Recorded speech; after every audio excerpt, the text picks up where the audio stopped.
একজন মহিলার দুইজন সন্তান ছিল, একটা হচ্ছে তার সতীনের সন্তান আর একটা তার নিজের।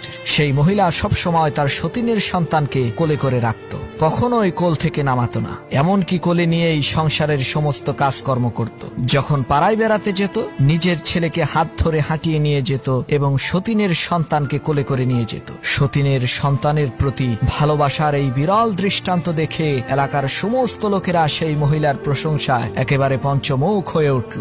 সবার মুখে একই কথা, এই মহিলার মতো ভালো মহিলা আর নাই। একদিন পাড়ার এক মেয়ে লোক এসে বলল, বুবুজান, নিজের ছেলেকে এরকম অবহেলা করে সতীনের ছেলেকে এত আদর করা ঠিক হবে না, এতে আপনার নিজেরই ক্ষতি। তখন সেই মহিলাটি বলে উঠল, শোনেন বুবু, আমার ছেলেকে আমি অবহেলা করি না, এটা লোকদের বোঝার ভুল। তাকে আমি হাঁটিয়ে নিয়ে বেড়াই যাতে তার পা শক্ত হয়, আর সতীনের ছেলেকে সবসময় কোলে করে রাখি যাতে সে কোনোদিন হাঁটতে না শিখে। কোলে থাকতে থাকতে সে যাতে অচল আর পঙ্গু হয়ে যায়।